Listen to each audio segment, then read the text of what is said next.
Monsieur Bernard Mahou, bonjour. Bonjour. Est-ce que vous pourriez vous présenter et présenter votre œuvre en général? Oui, alors j'ai une formation d'historien, ce qui fait que j'apprécie beaucoup tout ce qui est roman historique.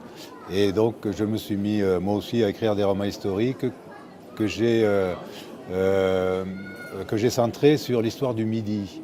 Et après j'ai fait une longue saga sur les derniers Trincavel qui ont participé, enfin qui ont été victimes de la croisade contre les Cathares albigeois. Et là dernièrement, je me suis intéressé à un personnage historique qui était la fille du comte d'Auvergne et de Boulogne-à-Mer, qui a été abandonnée à l'âge de 3 ans par sa mère chez Gaston Phébus, qui n'était pas quelqu'un de très paternaliste, et qui avait une idée derrière la tête, c'était de s'en servir pour ses relations avec le roi de France. Ce qu'il a fait, à 12 ans, il l'a marié avec le vieux duc de Berry, et ça lui a permis de revenir dans la mouvance du roi de France. Mais pour cette gamine, évidemment, ça n'a pas été une vie amoureuse, ça a été un véritable désert sur le plan de l'amour. Effectivement, Jeanne, une vie particulière pour Jeanne. Elle est abandonnée par ses parents, ainsi de suite. Et toute sa vie, ça a été quand même quelque chose d'assez surprenant. Elle a fait partie de la cour de France, puisque son mari était un jeune frère du roi de France. Oui. Et elle a eu finalement un destin assez tragique. Pouvez-vous nous en dire un peu plus? Tout à fait. Elle a eu un destin déjà très singulier, parce que tout le monde à cette époque-là n'a pas vécu les aventures qu'elle a vécues, mais ça a été un destin tragique pour une raison simple, c'est qu'en fait c'était une très riche héritière et elle a été victime de sa richesse, puisque les hommes qui ont voulu l'épouser étaient tous intéressés davantage par son héritage que par elle-même. Ça a été le cas du duc de Berry, du vieux duc de Berry, qui ne l'a épousée que parce qu'elle était comtesse d'Auvergne.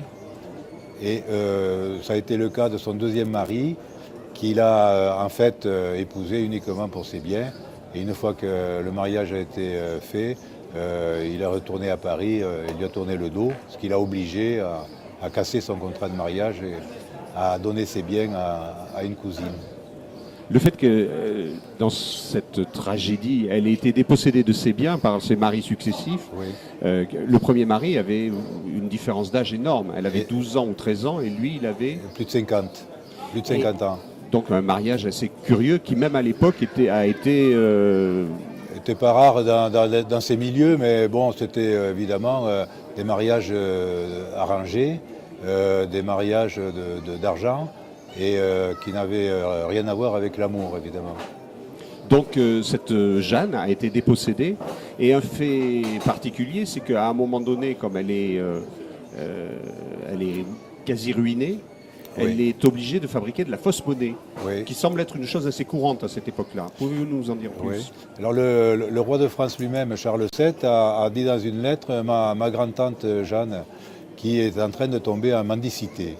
Donc elle n'avait plus aucun moyen de survivre. Comme son second mari, elle lui avait repris tout ce qu'elle lui avait donné dans son contrat de mariage.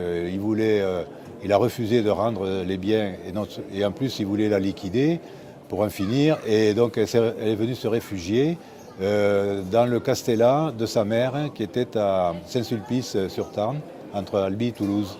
Et là, pour survivre, elle a fait la fausse monnaie dans les souterrains du château, souterrains qui existent toujours et qui se visitent. Et c'était un dernier recours pour elle, pour arriver à survivre. Elle avait eu un exemple déjà de fausse monnaie avec son mari, le duc de Berry, qui à Bourges, quand il était assiégé par le roi de France, c'est un épisode de plus, elle a vu qu'il faisait, lui, de la fausse monnaie pour payer ses troupes. Donc c'était un exemple qu'elle a suivi. Je vous remercie.